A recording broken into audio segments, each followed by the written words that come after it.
नमस्कार, किस्मत कनेक्शन में आपका स्वागत है। आज मैं आपको बताऊंगी कि सूर्यदेव की पुत्री से हुआ था हनुमान का विवाह। क्या है इसका राज। हनुमान जी को ब्रह्मचारी माना जाता है, लेकिन पुराणों में उनकी पत्नी सुरुचला बताई गई है। तेलंगाना में उनके नाम का एक मंदिर भी बना है।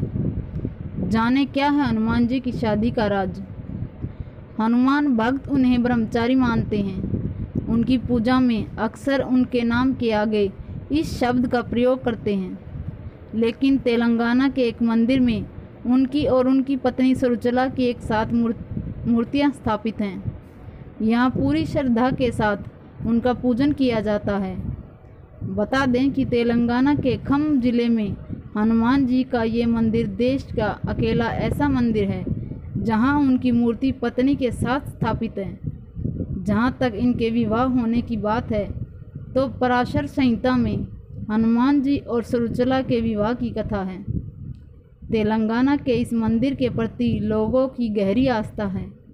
मान्यता है कि जो भी इस मंदिर में हनुमान जी और उनकी पत्नी के दर्शन करता है, उन भक्तों के वैवाहिक जीवन की सभी परेशानियां दूर हो जाती हैं और पति पत्नी के बीच प्रेम बना रहता है। जहाँ तक हनुमान जी की पत्नी की बात है तो उनको सूर्यदेव की पुत्री बताया गया है। कैसे हुआ हनुमान का विवाह। तेलंगाना के इस मंदिर की मान्यता का आधार पराशर संहिता को माना गया है। पराशर संहिता में ही हनुमान जी के विवाह होने का प्रमाण मिलता है।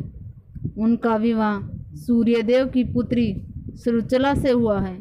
संहिता के अनुसार हनुमान जी ने सूर्यदेव को अपना गुरु बनाया था।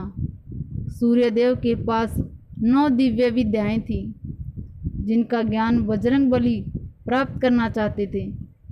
सूर्यदेव ने इन 9 में से 5 विद्याओं का ज्ञान तो हनुमान जी को दे दिया, लेकिन शेष 4 विद्याओं के लिए सूर्य के समक्ष एक संकट खड़ा हो गया। दरअसल इन 4 दिव्य विद्याओं का ज्ञान सिर्फ उन्हीं शिष्यों को दिया जाता था जो विवाहित हों। इस समस्या को दूर करने के लिए सूर्यदेव ने हनुमान जी से विवाह करने की बात कही। सुरुचला ऐसे बनी हनुमान जी की पत्नी। हनुमान जी विवाह के लिए योग्य कन्या की तलाश पूरी हुई सूर्यदेव की पुत्री सुरुचला पर। सूर्यदेव ने हनुमान जी से कहा कि सुरुचला परम तपस्वी और तेजस्वी है और इसका तेज तुम ही सहन कर सकते हो। सुरुचला से विवाह के बाद तुम इस योग्य हो जाओगे कि शेष 4 दिव्य विद्याओं का ज्ञान प्राप्त कर सको। सूर्यदेव ने यह भी बताया कि सुरुचला से विवाह के बाद भी तुम सदैव बाल ब्रह्मचारी ही रहोगे, क्योंकि विवाह के बाद सुरुचला पूर्ण तपस्या में लीन हो जाएगी। यह सब बातें जानने के बाद हनुमान जी और सुरुचला का विवाह सूर्यदेव ने करवा दिया। विवाह के बाद सुरुचला तपस्या में लीन हो गई और हनुमान जी ने अपने गुरु सूर्यदेव से विशेष 4 विद्याओं का ज्ञान भी प्राप्त कर लिया। इस प्रकार विवाह के बाद भी हनुमान जी ब्रह्मचारी बने हुए हैं। आपको हमारी यह जानकारी कैसी लगी? अपने विचार नीचे दिए गए कमेंट बॉक्स में ज़रूर दें। हमारे चैनल को लाइक और सब्सक्राइब ज़रूर करें।